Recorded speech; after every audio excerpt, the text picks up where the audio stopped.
How's it going, everyone? We'll just wait for a few more seconds if we could get settled in, and for this interactive and informative webinar. In addition, you will be receiving a poll, so we could get more additional information of your business, a brief description, how long have you been in business, and so that we'll be able to tailor additional webinars to assist you with your business needs and growth at the same time.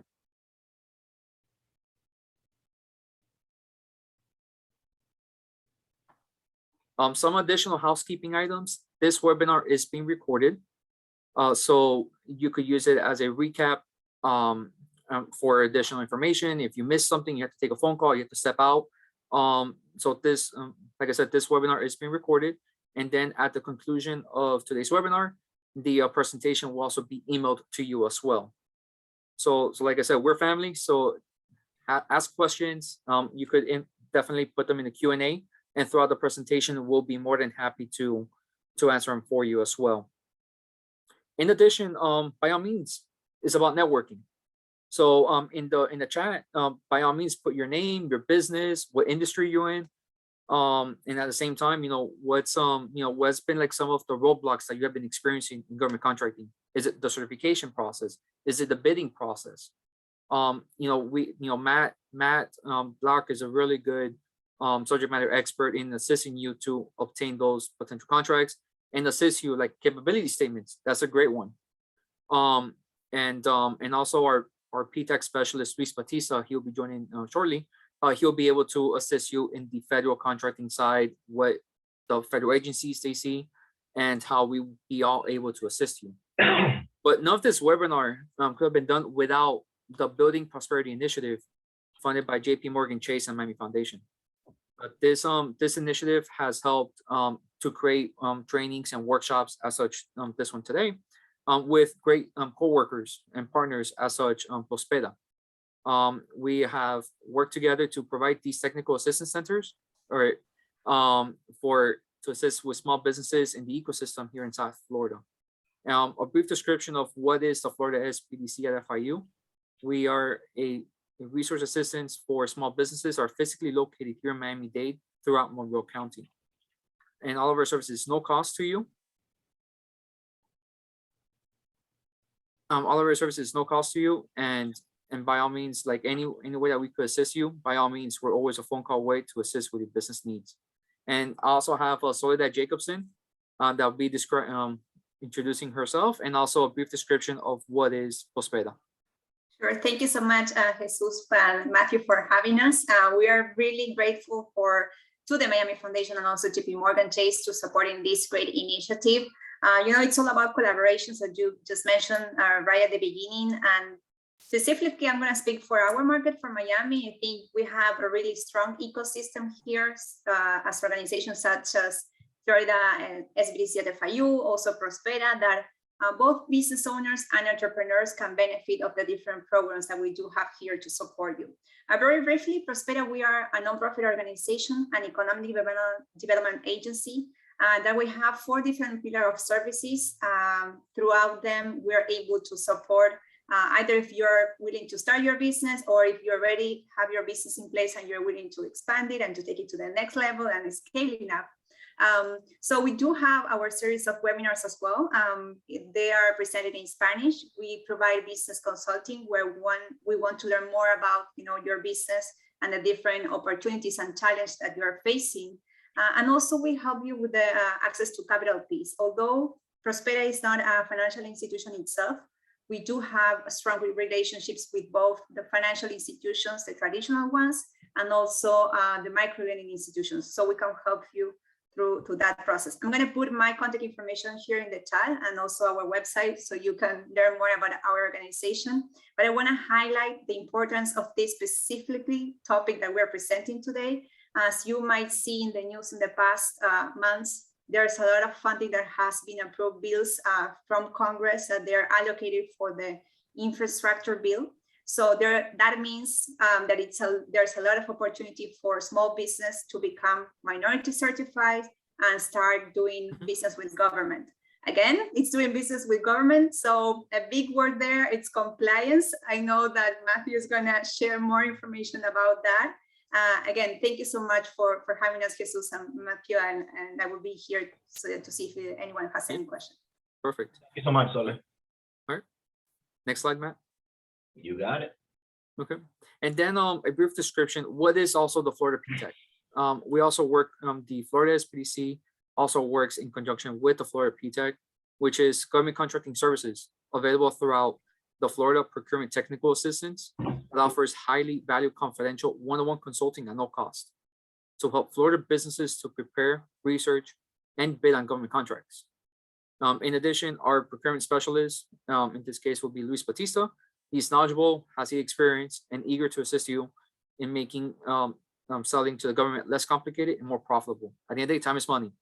And by, you want to have the A star right next to your name so that the procurement managers, the purchasing managers, and with the agencies, right there, you become a preferred vendor on their side. And that's how you build the networking and the collaboration for your business.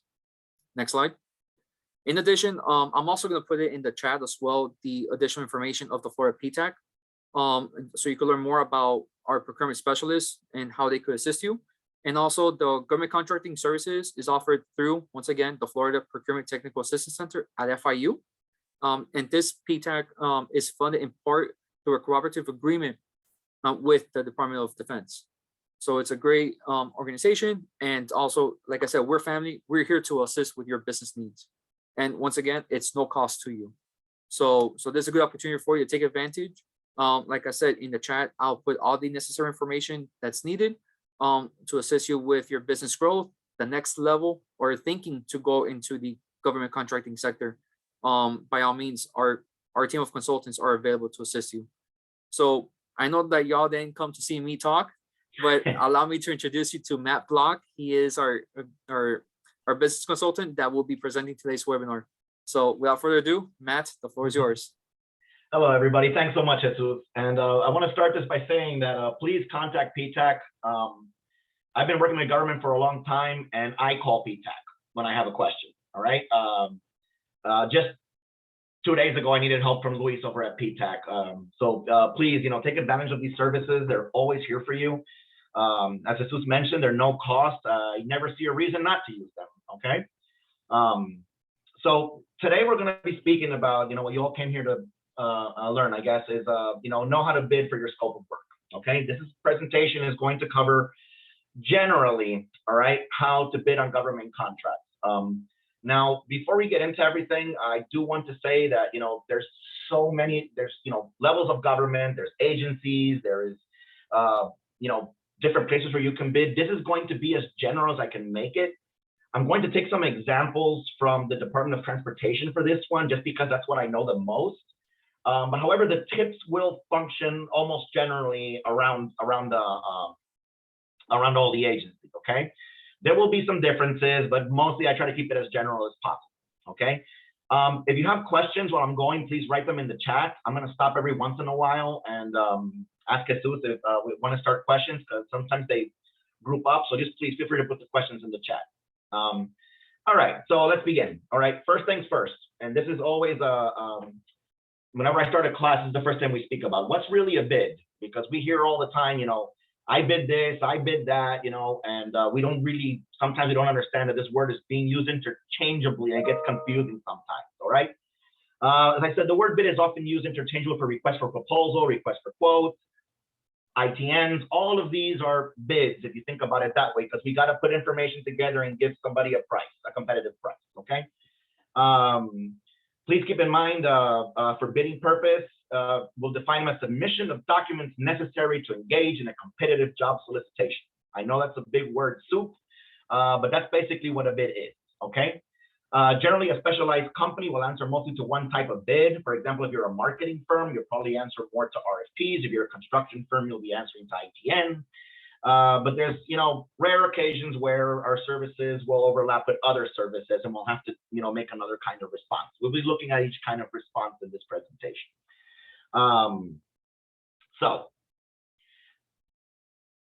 Okay. Sorry. So for this presentation, as I said, we'll be using FDOT solicitations, and this presentation will cover construction bids, professional services bids, and quoting to FDOT prime contractors.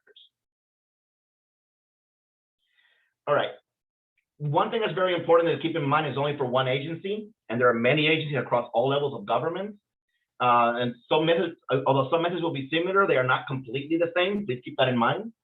However, having a deep knowledge of the agency, the jargon, if you will give us necessary tools to navigate and learn other agencies' processes. Usually when I have to learn a new website, for an agency I've never seen before, I don't have that many problems because I understand the words of what I'm looking for and how they interchange. So for FDOT construction bids, okay, this is basically the way FDOT will send out a construction bid. This you see here is called a BSN, or bid solicitation notice, all right? The BSNs are published for all FDOT districts, the Turnpike Authority, and the central office in the case of the FDOT. So no matter what district you're in, or it's the Turnpike, or any one of their districts, they'll each have this same system, okay? The bidding process for all construction across FDOT offices is the same, all right? And there are slight differences because of the nature of the work between construction and maintenance projects. All right, now I'm going to go over this BSN. I know everyone is looking at this number right here and, oh, wow, that's a $2 million job. We're going to speak about that right now. Okay, so what can we find in a bid solicitation notice? Okay, in here we can find, of course, the proposal budget estimates. I do want everyone to keep in mind that unless it says it's a ceiling, this is just an estimate. In other words, if you are doing your costing and you go over the $1,928,600, that's still a valid bid in this case. This is just an estimate. And word to the wise here, I learned this when I started very, very young in estimating. This number means absolutely nothing. They take this, they get this number from costs in the past. And if you think about it, let's go back some time. Let's go back a year. A gallon of fuel was what, $1.80? Now it's what? $3.60. So the price of $1.80 for just for the fuel is going to be inside this price. So if you decide to bid these prices based on bid tabs from a year ago, there's a high chance you're going to end up eating your shirt by the end of the project. Okay. This contract days means how many days the winning contractor has to perform the project. All right. Any other days over this will be called liquidated damages. In other words, money that the prime contractor is going to be losing on this job. The letting date is the day that the bid needs to be in. I believe it's before 10 a.m. in these cases. All right. Usually these are advertised a month in advance. You got a month usually to work on that. All right. What's very important to understand here is that on the expertise required, a lot of jobs will not be accessible to small firms because of the expertise required or pre-qualification. All right. Pre-qual is it's a big step to cross for small businesses when they're working with agencies. It's basically that the companies need to be proven by the agency that they can engage in this job as a prime contractor. However, fear not, all right, for two reasons. One, in Florida, there is no limit to tiers of subcontractors. So even though you can't be the prime, you can subcontract on these jobs. And there's no limit to how many subs get, at least in Florida. In other states, it's different. But there's no limit to how many subs there can be on a job. So a prime can get the job and you can work under that prime without being pre-qualified.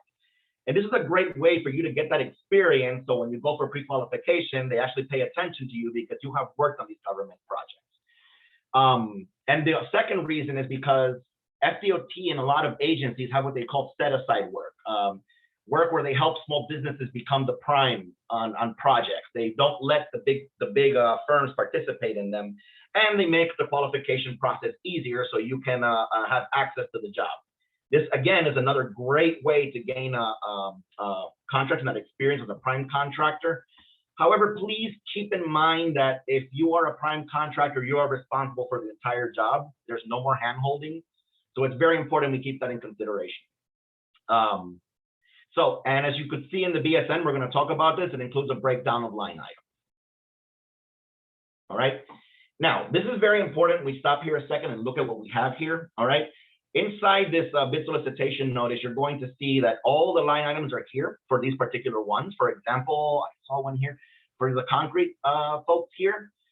This item number is the concrete pavement slab replacement. They're estimating 2,217 cubic yards. All right. So whether you're bidding to the FDOT as a prime contractor or you're bidding to the prime contractor as a sub, they're expecting to give them they're expecting you to give them a quote for 2,217 cubic yards of concrete, split, unit concrete costs, and that includes all your labor, equipment, overhead, which we'll speak about in a second.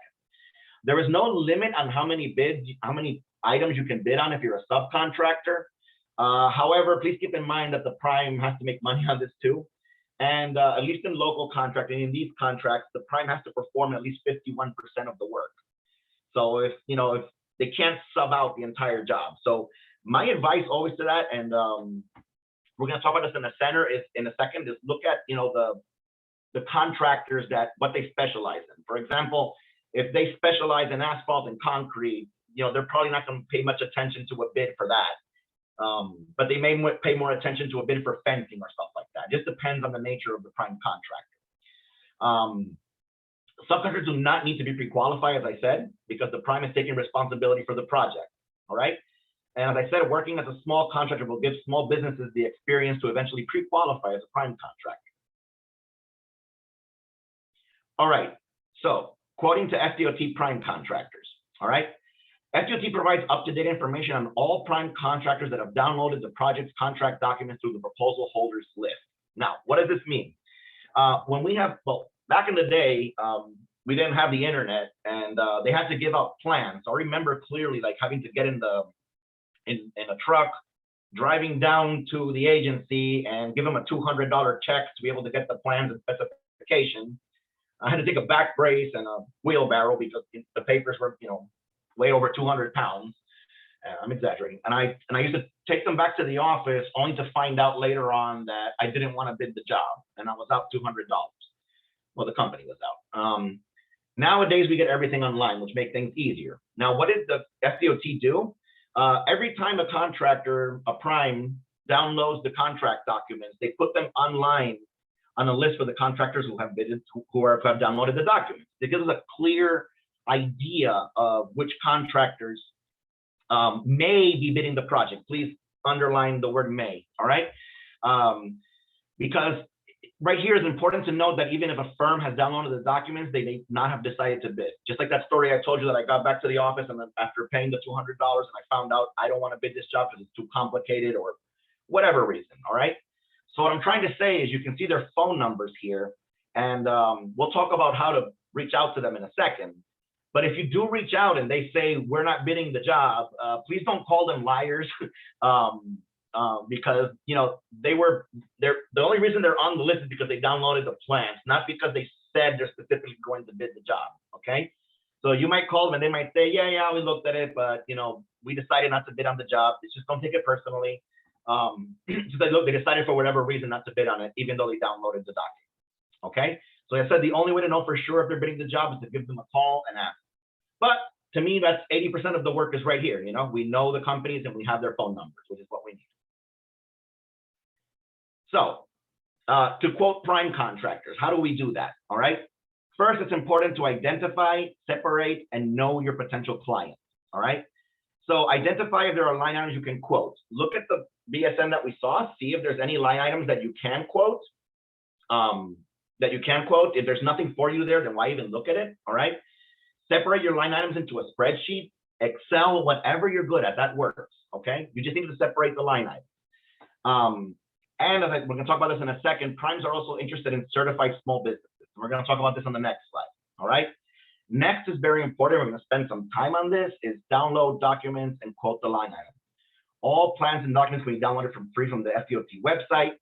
And plans and specs are essential to providing a responsible price. Now, everybody, I'm going to stop here a second. The biggest downfall I've seen with firms when they start bidding on government contracting is that they just don't get the information. They don't read the documents. All right. It's like, I got the line items. That's all I need. I'm going to put a price on it. And that's it. Okay. My question is, where are you getting these prices if you haven't even looked at the documents?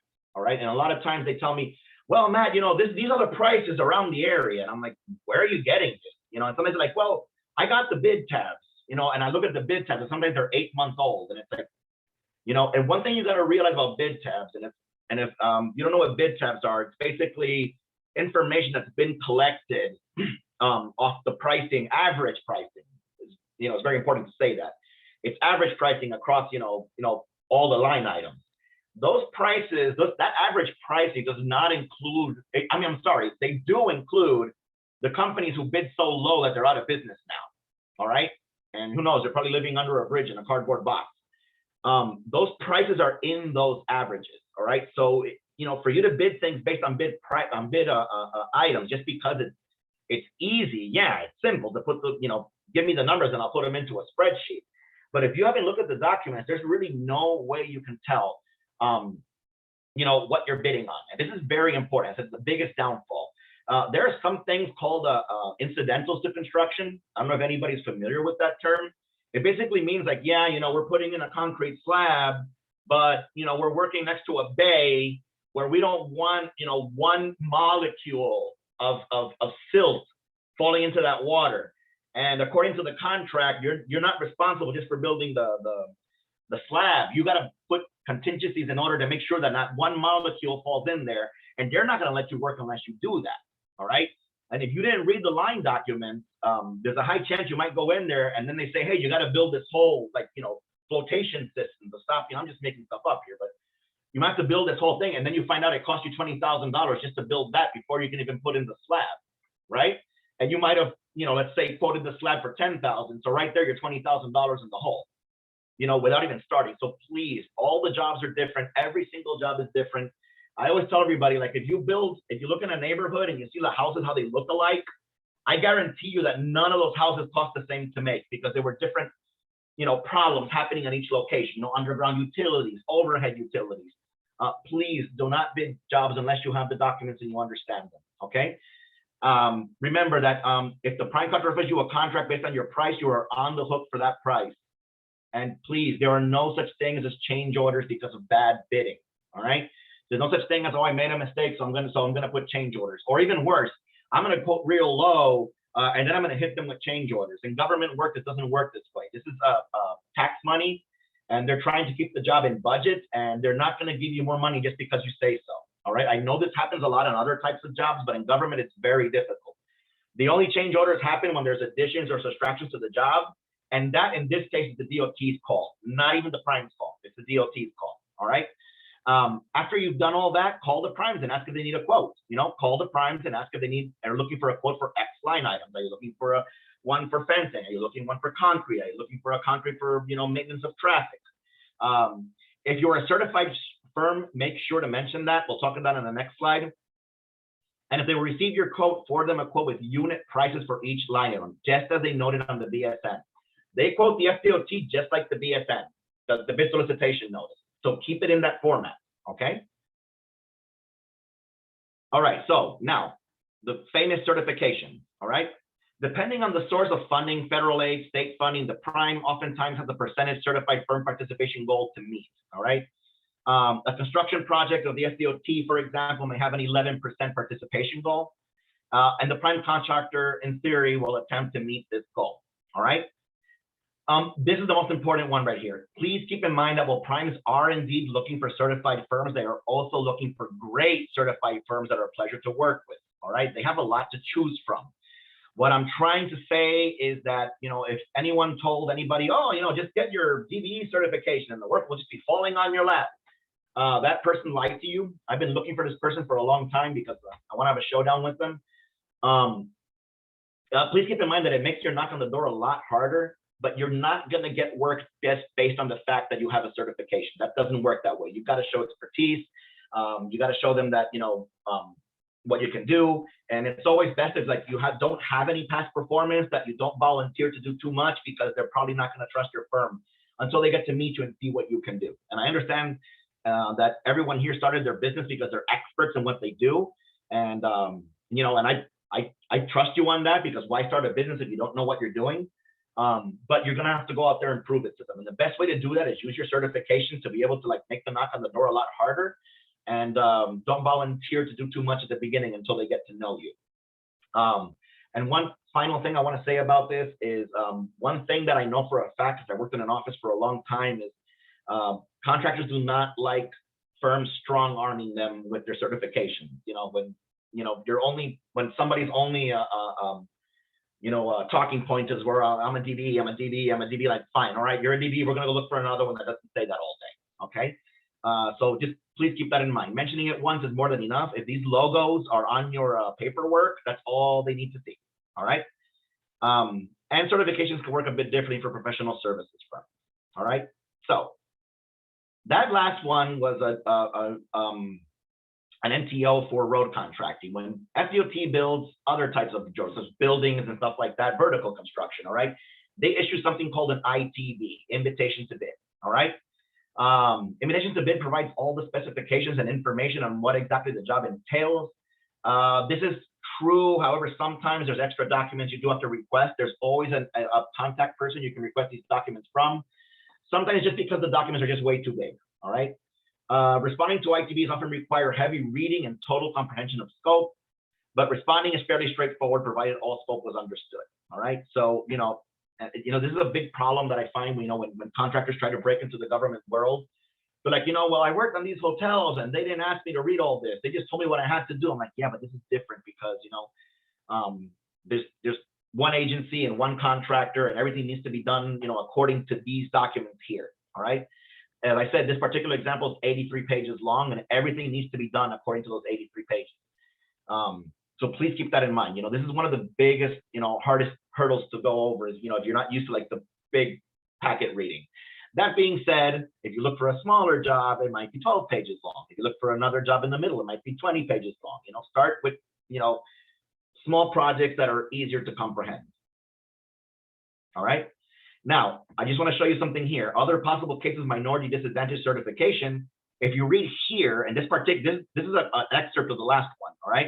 It says here the department encourages small minority, women, disabled, veteran business to compete for, but there's really not a participation goal if you notice here. Now, this changes from contract to contract, all right? So if your company's goal is to leverage your certification, this particular job may not be a good fit for your firm because they're not really going to pay attention to it here, all right? But you can still bid on it. A lot of people ask me, can I still bid on it? Yeah, absolutely. You can still bid on it. But if you're looking to leverage your certification, this is probably not it, all right? Best thing to do if you want to leverage it, put that one to the side, look for another one where they do, all right? ITBs, RFPs all have different certification utilization requirements. Reading into them first can give you a definitive answer on how much your certification will weigh on each project. And I'll show you another one in a second. Okay. Professional services request for proposal. As you can see, there's all different kinds. They're all for the same agency. FDOT issues request for proposal for most professional services contracts. But please keep in mind that even though it's not really construction per se, most engineering services are also advertised as RFPs. Okay. RFPs are issued when the department gives firms the goals to be achieved, and the bidding firms must develop a plan and strategy to complete the project. So you got to give them back a big response on how you're going to do the work, and they're going to tell you exactly how to do it. All right. Response to RFPs require, not often, I should erase this word, always require heavy reading and writing. The person working on these has to have, at least above average reading and writing skills to have a chance to win these projects. All right. So if you can see here, here's the criteria for evaluation for this one. All right. And you can see this is just an excerpt, but they score these like a test. So when you give in an RFP, they're going to look at the, all the sections that you gave in, and they're going to grade it like a test. And according to that, they're going to pick the contractors or contractors for the project. All right. And this is important because price is not the only factor. All right. They're looking for two things, the best price, and they're looking for what's the best plan to do this job, and sometimes the best plan will reduce the price. Okay. This particular RFP that we're looking at is 48 pages long, including attachments. On average, a proper response could be anything between 20, 30 pages, and the scope needs to be addressed point by point with nothing left out. All right. So that's what we're looking at.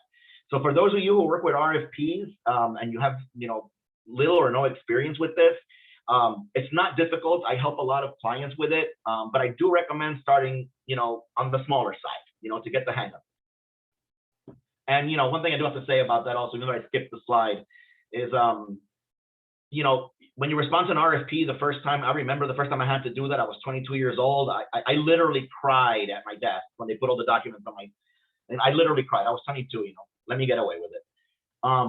But as you respond to these the first, second time, you start getting better and it starts going on a lot faster. All right. The first 2, 3 are the hardest ones. After that, you start getting a lot more experience. As I don't know who's in this, who's with us here, but some of my clients learned that the hard way with me. And they're doing really well now with turning in those responses. Okay, so yes, even though they're all different, we can say that all these solicitations are bids, but all these bids require different actions and responses, which is why I said, you know, when we use the word bid, we're being a little too general sometimes, all right? But there are some points that all these bids can agree on, every single one. We're gonna get to the general one, okay? Never bid anything without reading and understanding the project documentation, all right? As I said, this is, and this, I should take this out too, is the most common mistake that small businesses make, and many cannot survive such a mistake. And look, I understand, small business owners, I admire you.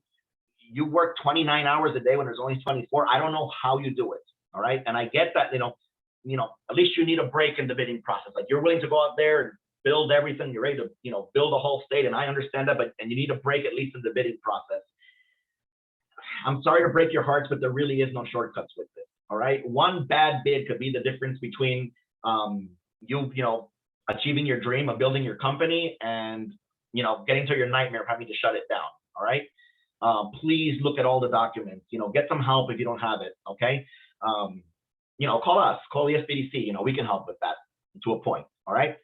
If you want bidding to come easy to you, then stay within your scope of work, please. This is very important. I know a lot of firms that are like, you know, one day they're bidding a construction project and the next day they're trying to sell healthcare products. And I'm like, you know, you just did all this work for the construction project and now you're moving on to a completely different response and you're not getting good at anything because you're getting confused, all right? Stay within your scope of work. You know, that's why you opened your company. As I say here, you know, if you stay within your scope, you will know what to do and it will get easier every time. If you're doing different types of responses, it's going to be very hard to learn one really well, okay? I'm not saying you can't do that in the future, but if you're learning right now, that's probably not the best approach, all right? Bidding is hard work, no question about that. So make sure you have a good chance at winning the bid. This is one thing I had to learn the hard way. Sometimes you see a bid and you just can't, like, it sticks to your hand and you can't just get rid of it because, oh, I just need to bid this project. Even though at the bottom, you know you're not going to win it. You know, and that's the hard part. It's like shredding it is the hardest part. Because you're like, man, I wish I had that job. But if we're not qualified or if we don't have the time to put it together, so many factors, the best thing to do is just unglue it off your hand, put it in the shredder, move on to the next. Don't waste your time because this is hard work, all right? It's a full-time job. If you know for a fact that you have very little chance, such as there's an incumbent that's been there for 10 years, and it's like, we're going to fight against this incumbent right now, that's probably not the best job to go after, right? If you're a new company. Look for another job to bid on. Understand the use of your certifications. For example, a WVMB certification will not help you on a road project funded with federal aid, because that would be a CDE certification. All of them are great to have, but you must know what each can be applied to. And we're here to help with that as well. All right. So let's start with the bidding process. All right. If you could, the first thing about the bidding process, and I tell everybody, I am not an organized person by nature. I'm not. All right. Anybody who knows my wife can ask her, but when I'm going to sit down to estimate and bid, I have no choice but to turn into an organized person. Unorganized people never get the job done in time because they spend too much time looking for pens, looking for a ruler. They lost a document, can't find it, and all those 15 minutes add up. Where at the end of the day, you were supposed to work 10 hours and you ended up working 6 because you spent 4 hours looking for stuff. All right, you have to get organized. If you cannot make yourself be organized, you got to find somebody else to help you with the bidding, someone who is. Okay, no way around it. As I said, bidding is a full-time job. And this sentence right here, I know is a problem. All right, you cannot do the bidding and run the field by yourself. It's just, we're talking about 2 full-time demanding jobs here. And I know a lot of you have, so much stamina to work on these jobs. But the bottom line is, no matter if you're the best that there is at bidding and you're best that there is at the field, you're going to be split in half. Okay, so your efforts will be mediocre in the bidding department and they'll be mediocre in the field. All right. Please keep that in mind. If your bidding will be mediocre, you lose money, and if your field work is mediocre, you lose money. All right. You're gonna have to find somebody to help you with it, either the field or the bidding department. All right.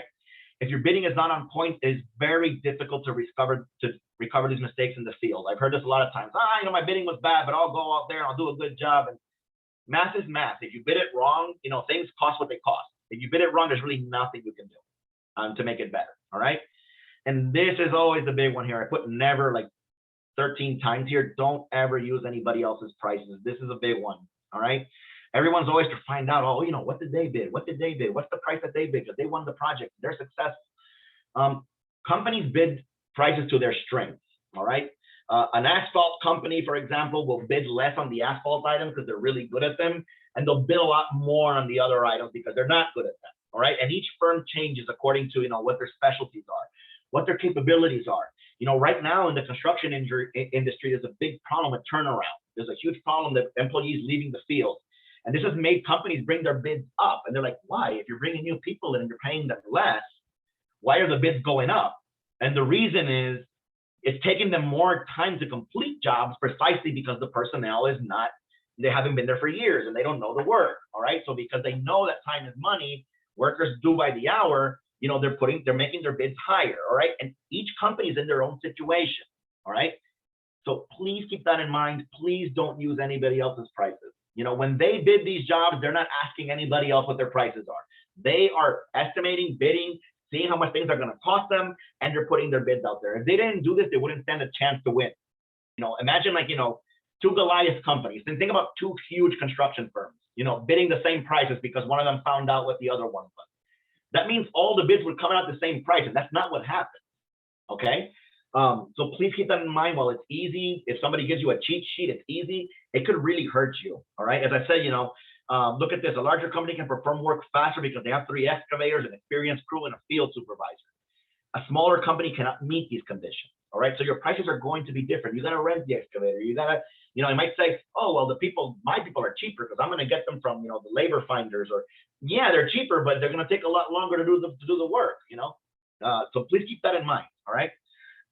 If you're not willing to read documents, plans, and contracts, then you need to find somebody who will. Bottom line. Some of the best firms I've seen, it's like, they're a 2-person team, wife and husband. One of them takes care of one, the other one takes care of the other, and they do fine. All right. But you got to find somebody who can do it. All right. Most of the most horrifying mistakes I've ever seen due to lack of understanding of the project prior to bidding. Okay. Because I know it sounds like a broken record, but once you get the contract, you are on the hook for everything that is in those documents. No ifs, ands, or buts. All right. And when you sign the subcontract, it's going to say the subcontractor understands that they have to follow everything that's in the documents. And you're going to sign that because you want that money. Once you sign that, you are bound to those documents. That, if you didn't read them, it's a big problem. All right.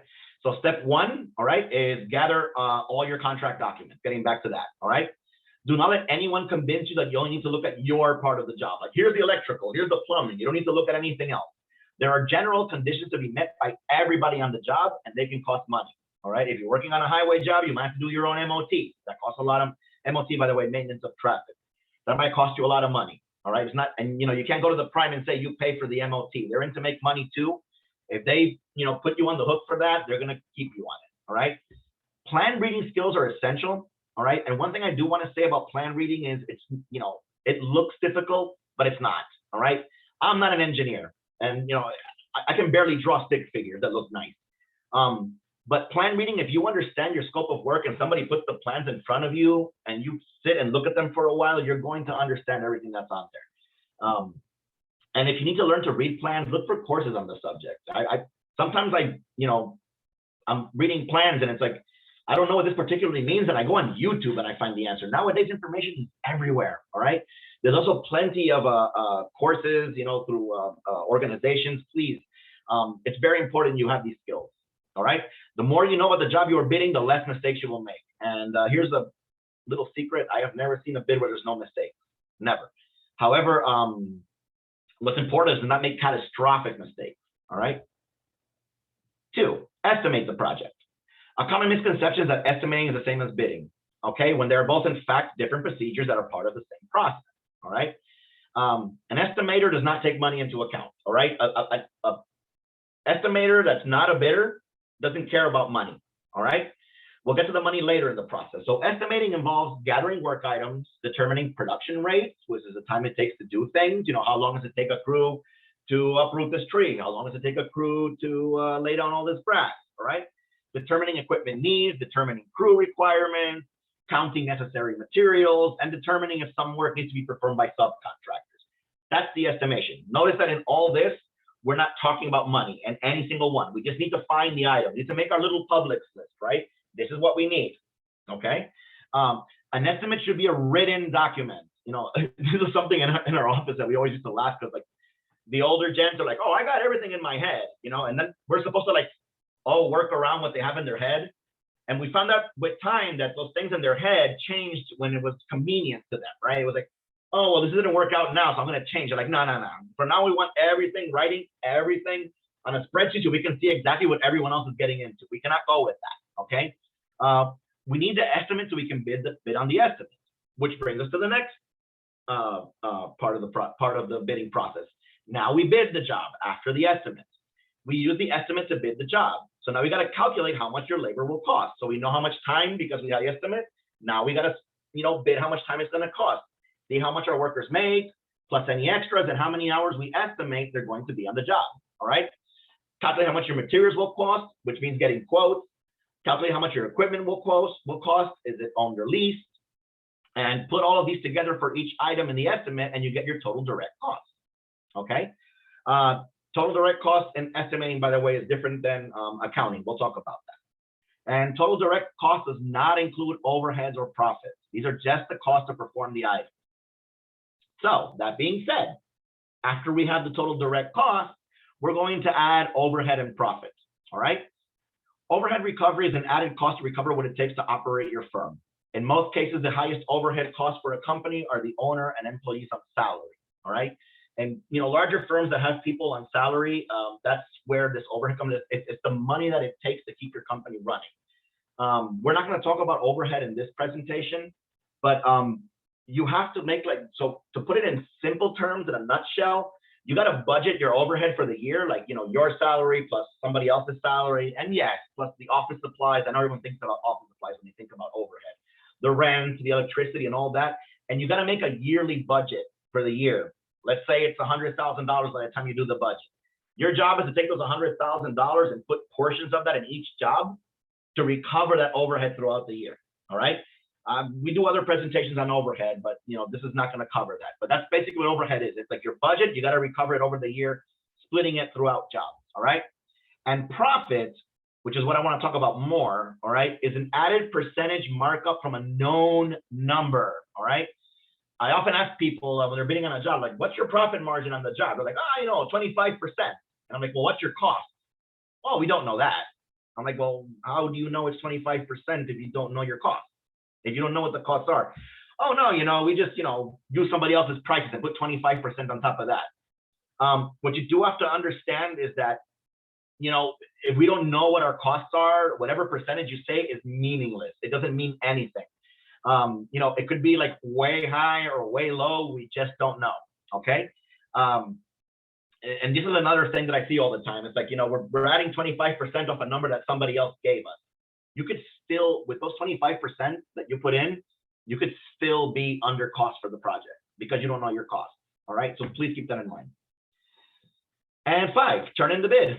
All right. Everyone asks me, like, how do I turn in the bid, Matt? What format? And I'm like, it depends on the project, right? So what the format is, whatever the client asks for.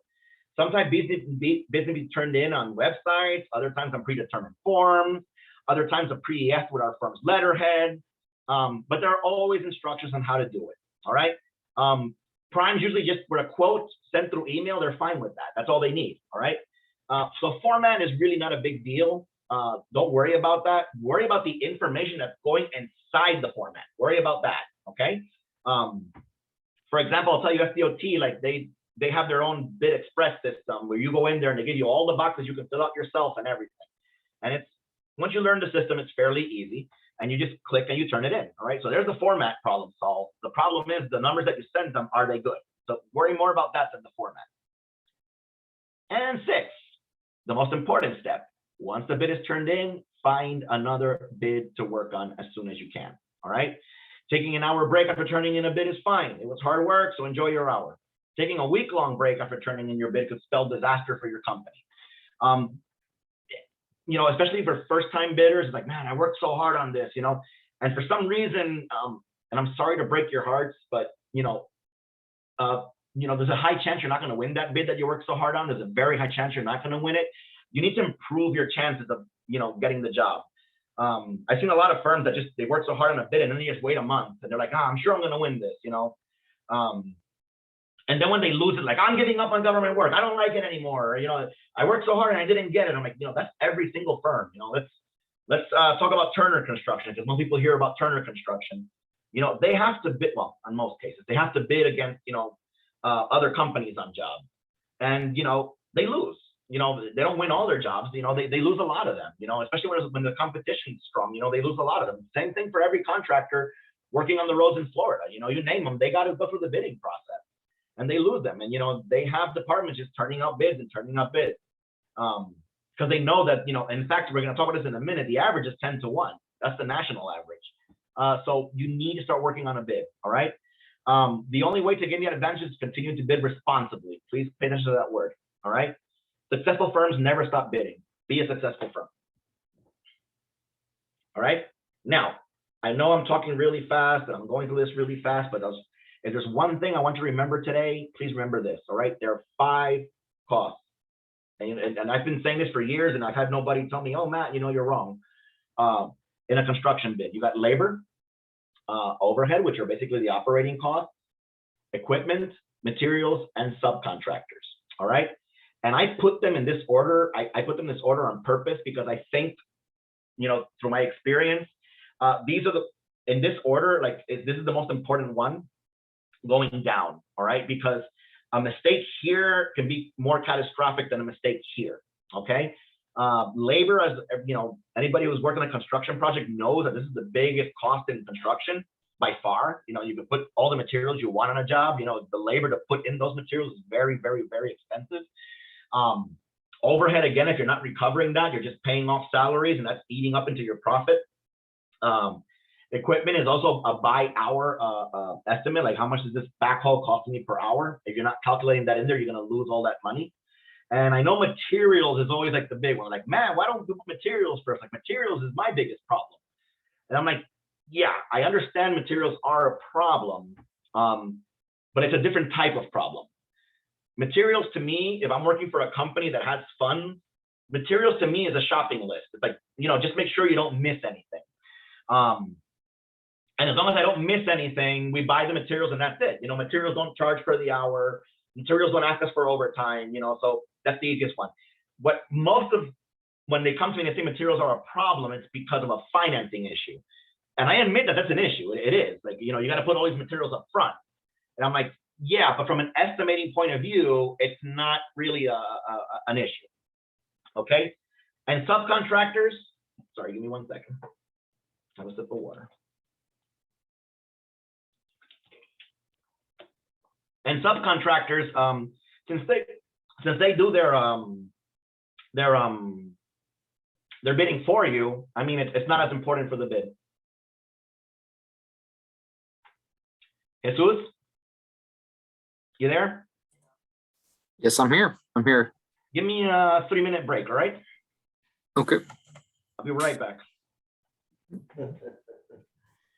Maybe I can fill in a few minutes while Matt gets right back. If I start developing a nasal pose, I'll be right back too. Okay. Okay, I'm with Ptac. I think Jesus introduced us. There's 700 of us nationwide.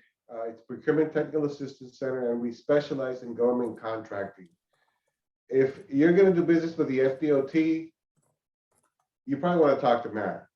If you also want to do business with the federal government, you'll probably want to talk to Matt. Matt can help you there, but that's an area that I pretty much specialize in. And there are some major differences in the federal government that I think most contractors will like a lot. And I'm going to let this go in 20 seconds because I know Matt has finished his presentation. But one thing is, in federal, the prime only needs to self-perform 15%, 1.5. And the first tier sub only 25%. So just start doing the math in your head, how much flexibility that gives you as far as, you know, where you could work. And your subs, for the most part, are going to be paid as paid. That's another thing. And I'll turn this back to Matt. Yeah, and if I could chime in, like it's like what Louis was saying about the state, local, federal, how Matt and Louis can assist you, just to have like a full picture view. These two gentlemen have assisted our clients to obtain over $97 million in government contracts, and it could be state, local, federal, prime, sub, and they know what they know what the agencies are looking for to assist you to obtain those respective contracts. So, and it's what Matt said. It's just a lot of work. It just is a lot of work. In the federal, the average is not much better. It's like 1 in 7, but there are a lot of opportunities where they have set aside where, the DBE really is the DBE, and the state of Florida has veteran, women, and minority owned, but they don't set aside for it. Their spend has been increasing, but they don't set aside for it. In the federal government, they set aside 23%, and the Biden administration wants to raise that. So a lot of things going on in the federal government with you're allowed to team, joint venture, there's mentor protege, just a lot more flexibility for you. Yep. And I'm sorry, everybody, that drink of water just went the wrong way. That's all. I didn't want to get to a coughing fit in front of me. That's all it was. I'm sorry about that. Thank you so much, Luis, for coming in and helping me with that little hiccup there. Thank you so much. We're going to move on with the presentation here. I'm going to show you kind of like what a line item looks like, but I do want to leave the disclaimer here. All numbers in the following examples are fictitious. It should not be used in bidding for any reason. I invented a sidewalk, if you will, that we're building a sidewalk. I made these numbers up for expository purposes. Please, if anybody here is a sidewalk builder, please feel free to let your classmates know those numbers are ridiculous, because I just made them up. I literally went on my keyboard and went 7, 8, 9, and so I made up the examples, okay? All right, so this is what it could look like, all right? To catch all cost estimators, we call assemblies, all right? So one sidewalk that we're gonna build is an assembly. So here are the costs that we talked about, right? So I made this up, all right? So the labor to build 1,200 linear feet of concrete sidewalk is 17 days, and the cost per day I calculated at 1,560, which gives me this. 11 days of equipment, cost per day, 352, so on, all right? Notice that the materials is just one cost because they don't have days, they don't have a cost per day. It's just one cost. This is the materials delivered to site, everything here, all right? We don't need the subcontractors because we work with concrete, we don't need any, so 0. This overhead markup here is a portion of our budget for the year. We're gonna put that in there, and this is just, it's negotiate, how high do you wanna put that in there? The total item cost for this one, we're gonna bid it at $47,428. Now this overhead right here, I know everyone's like, where do you get this from? This varies from firm to firm. On some, like for example, let's say my overhead for my company is $120,000 a year. And let's say I already recovered that by June. That means I won't be putting overhead markups that much because I want to win more bids. So if you use my prices, it might not be the same situation your company's in. excuse me, Matt, for a second. Are you trying to share your screen in terms of the figures? Because all I see is the disclaimer slide. Oh, I'm sorry. Yeah. Which one is it now? Disclaimer. You have to share the full screen so you can share the respective slides. I'm sorry about that.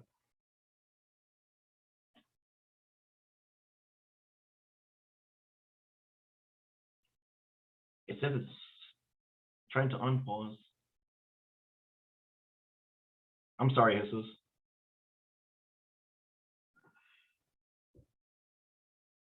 I can't unpause it. You need to unshare your screen and it gives you the option. Okay, unshare. Correct. And now share the screen that you want to present. And then afterwards, once we conclude the presentation, you'll go back into the slide. There you go. Does that work? Yep. All right. Thank you. I'm sorry. I was talking. If you could start from scratch, Matt, if you could start from scratch like that, everyone will be able to see it again. Sure. So I'm sorry about that, everybody. And a drink of water really cost me some minutes there. Okay, so in this case, the job cost that I put together for 1,200 linear feet of concrete sidewalk, the labor for the days is 17 days. Cost per day is 1,560, which, that's my workers, how much they cost me per day for a total cost of this, all right? Equipment, the same, it's hourly, all right? So we get 352 per day and we get this, all right? Materials, as I said before, like they don't charge per day, so it's whatever it is delivered to site. That's your material cost, all right? Since we're a concrete sidewalk contractor, we have, we decide not to use a subcontractor, so that's 0, all right? This overhead markup is what I was talking about. I'm sorry you couldn't see it. It's a portion of what the company spends a year to keep operating. And that's basically like, I choose how much to put into this item. If I go too high, I'm going to lose the item. If I go too low, I don't recover my overhead. A lot of people say like this is a second profit. It kind of is because it's a negotiation, but you're not making money on this. You're trying to recover. Okay. And as I said, like some companies recover their own, they put a goal and they say, all right, we're going to recover all our overhead. We're going to bid really high until June. That's our goal. So we're going to recover all this money until June so we can bid low the rest of the year. So as I said, even if you get a cheat sheet with their prices, you don't really know how they're pricing these items inside the office, all right? So in this case, the total item cost is $47,428. Please, I know you didn't see the disclaimer on the screen. I made these numbers up. I literally just went on the keypad and pushed them. Don't use these numbers, please. All right?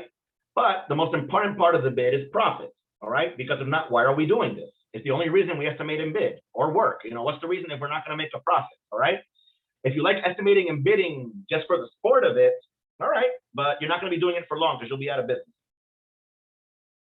All right, so the two most important things to know about profit is, one, too high a profit markup usually means no profit whatsoever. Because how much money do you make on a bid that you didn't win? 0, all right?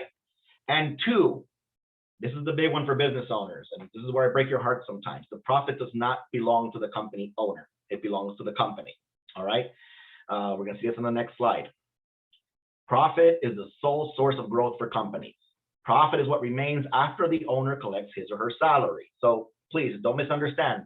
I'm not saying you can't make money with your company, but you have to do it in the form of a salary. All right, and that salary is within that overhead that we looked at before, that 9,000. That's where you're going to be collecting your salary in those little chunks. All right. The profit is after your salary, and all that needs to go back into the company's bank accounts because that's what makes you stronger. All right. The profit margin in construction, I'm sorry to say, is between 3 and 5%. There are exceptions. All right. But if a company is going in there saying, oh, well, I'm going to make 30%, 40% profit, then you're probably not going to ever win a bid. All right. And again, profit is not the owner's salary. That's not what it is. I want this job because I want to buy a Ferrari. That's not the way it works. Okay. Because next thing you know, you'll be right back at the beginning where you were again. All right. And the company doesn't grow. Here's some facts about profit. All right. No profit equals no growth. If you finish a job and you have no profit, no extra money in the bank, then it's like you didn't do anything. You just wasted whatever that time it was of your life. All right. No growth equals less opportunities. You have the same opportunities you had before. So you're going to have to be looking at, the same jobs you were looking at before. Less opportunities equals weaker company. All right. On the other hand, more profit equals higher salaries because you can go after bigger jobs. All right. Higher salaries equal higher owner salaries. So there you go. That's what you're looking for, right? But if you drain the profit, you're draining that ever elusive cash flow from the company. All right. And draining the cash flow means draining the company. All right. So I've seen this happen a lot of times where I did really well on that job. I did really well. I came out, with $200,000. I'm like, well, where is it? Oh, no, I bought a house and I bought this, I didn't want to get into debt for it. So, and I see them and they're like, as time goes by, they get more and more jobs and they're always in the same position. I find them 10 years later and they're still doing the same thing. And yeah, their lives do better some, but eventually if there's a crash in the economy, that's it, they're done. Remember 2008, a lot of companies went out of business there. And it's precisely because of this. They didn't have anything to survive this. And that is completely out of your control. You can't control that when that's going to happen. So please, please understand it's about profit. It's what keeps your company growing. And that's how those companies can afford those materials at the beginning because they have that in cash flow. All right. So let's pretend using the same numbers as before. I think you can see them now. If not, it's just what told me, right? The total job cost was $47,428. And let's put a project markup of 5%. All right. So that's $2,371. And here's your total item price. Please keep this in mind. This is just an item price. But everyone looks at that, man, all that work just to make $2,371. I'm like, well, let's look at this. All right. First of all, you only work for 17 days. All right. That's actually the work out in the field. You know, you're not going to put more hours to labor if you don't need it. Right. Your salary is in here. So you're collecting your salary from this number right here. So this 2,371 is liquid profit for 17 days of work. Okay. And this is just one line item. You could have 5 or 6 of these going simultaneously on the same job. And you can have another job with other line items in it. Okay. That's how these companies keep building up. It's by small quantities, spreading them out. That's how they do it. It's not just one big job, one big profit, and that's it. I'm retiring for the rest of my life. It just doesn't work that way. No companies work that way. All right. So for the client, they don't need to know what your markup is. Just break it up. They don't need to know what your profit margin is. They don't need to know. So in this case, all I did was add 5% to each individual item. All right. So if you look at the past numbers, this was 26,000. I took 5% of that and added it into the labor. All right. Now, this is very simplistic because usually and the work I used to do was very labor intensive. So I used to put more of my profit towards the labor, but as again, they don't have to see that. All right. So the total bid price for the item is 49,000, same as we had before, give or take $1. All right. So let's do a quick recap. How the order to do things, find bid advertisements, ample time to spare. There's another one. People contact me sometimes like, I want to bid on this job. What's today? February 17th. When does it due? Oh, the 19th. I'm like, yeah, probably better leave that aside. Look for a new one because you got 2 days to bid that you're not going to make. All right. Collect all the documents, produce an estimate, break up all the line items into 5 costs, which are the assemblies I just showed you. Bid the assemblies individually, which means price the assemblies. After that, add the profit. And if more than one assembly, just combine the assembly. If you're doing a sidewalk and you're doing a fence, combine the sidewalk and the fence, all right, and put it into one bid. Turn in the bid, and then most importantly, take a short break, then go back to step 1 as soon as possible. All right, so this is the final slide, I promise. And these are things that I just want everyone to keep in mind because, I know you're all very good at what you do. I've worked with a lot of small business. I know you're very good at what you do. It's just these common mistakes when it comes to government contracting. Sometimes it's just because, when you got into it, nobody told you to be careful for these things. So I just want to make sure that, I express this, all right? Losing bids is a part of bidding, all right? All firms, even the gargantuan, lose many more bids than they win, all right? If you were ever in a room, in a room with a bunch of estimators and they're just, spread out all over, we're always checking to see how our bids win. And when we lose one after working for 2-3 weeks on when we lose one, each one of them reacts differently. Me, I would just go to the bathroom, hit my head against the wall a couple of times, come back and just get back to work. I mean, what else can I do? If there's appeal or something, the lawyers are going to take care of that. I'm an estimator. I don't do that. Most of the times, when you lose a bid, it's not because, they don't like you or anything like that. It's just because somebody gave them a better price or somebody gave them, the best deal on it, or, somebody followed the rules better, use more certified firms. There's always a reason. Okay. Just, learn that it's just a part of it. Because one thing that breaks my heart is when I see little small firms getting all excited with government contracting and they lose their first bid and they never call me again. And it's like, no, I don't like that. I worked so hard and I didn't get it. Please understand that this is the nature of the beast. All right. If 7 firms go after a job, only one of them is going to get it. Only one of them is going to get it. And if you're that firm, great. But increase your chances of that. All right. And if you lose a bid and give up bidding, you'll never win a bid in your life. I guarantee you that. And if you lose 15 bids and then you give up bidding, then I guarantee you also you will never win a bid in your life. All right. So you get the picture on it. All right. Certifications, as I said, can help, but they are not a guarantee of work. All right. Don't let anyone tell you that. That's not true. All right.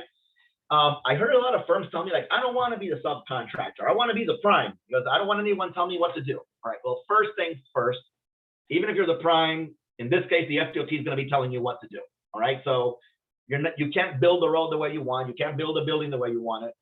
But subcontracting, to me, at least for small business, is a good way to start. All right. Because you don't have all that responsibility. And lastly, your reading and writing are not your thing, especially in RFP response. You'll have to hire somebody who's good at it. There's just no way around this. Okay. And it's normal. Okay. Don't feel bad about this. All of us have different skill sets. And the more skills you have for answering bids, the more chance you will have to win. So with all that said, the last thing I'm doing right now is opening up for questions. All right, thank you, Matt. Absolutely. Yep. So pretty much in the time being, as if you have any particular questions, I know that I think Mr. Tony Collins has a question. Please put in the Q&A, so like that I'll be able to moderate it for you. Also, like I said, once again, the webinar will be recorded and uploaded at our YouTube page. My colleague Victoria will be able to email you the presentation and the link as well. And then at the same token, we'll be sending you the link to register if you want to meet with Louis or with Matt to assist with your YouTube page. Our YouTube page, it's FIU Entrepreneurship. I'll be able to provide you the link on the chat option as well. So like that, if Louis or Matt has any, we'll be able to assist you with any questions, concerns, like the bidding process, particular certifications, the researching. Like I said, it's no cost and it's confidential to you. So like I said, we're family, and I want to thank Louis, also assisting in terms of answering the questions, and That's also awesome. elaborating a little bit more of the Ptac and how the Ptac is able to assist you with your business needs as well. So if there's no more additional questions, or Matt or Louis, if you want to conclude it with any final thoughts. I want to thank Louis because he saved me again. He answered all those questions. I'm looking at it right now. Thanks so much, Louis. Really appreciate it. If you have questions, we're not going to get to all of them here. This was scheduled from 1 to 2, but as Jesus said, just send it to him, and he'll either send it to me or Matt, and we'll respond to them, and we'll go from there. Yeah, absolutely. And then at the same token, I just have one question, because I just have one. How may we obtain historical information for bids with the university? I'm sorry? How may we obtain historical information for bids with the university? I'm not very versed with the university. Usually, the way you want to contact the board of trustees in the university and most agencies. I might be wrong with this because I'm not very familiar with the university. But there's always, like, you want to contact procurement first and ask them exactly what's the best place to ask for that information. I'm not sure if they have it posted online or not. Some agencies have information posted for years. Others have like just for a month. But all the information is there because this is public information, and it is accessible if you ask for it. Okay, perfect. In the federal system, it's a lot easier to access historical information through usaspending.gov. usaspending.gov. It's a really good website. Perfect. And then yeah, that's it. So we have already answered all the questions. So like I said, and yes, Jen, usaspending.gov, correct. So yeah, so like once again, right here is Matt's information. But like I said, we'll be able to send you all the necessary information. Louis's contact information, Matt's contact information, my contact information. It's not only for government contracting, but at the same time, if you're looking for marketing, access to capital, business planning, HR assistance, by all means, I'm always a phone call and email away to assist you with your business needs. So thank you for attending, and I'll be looking forward to seeing you at our next webinar. Take care. Thanks so much, everybody.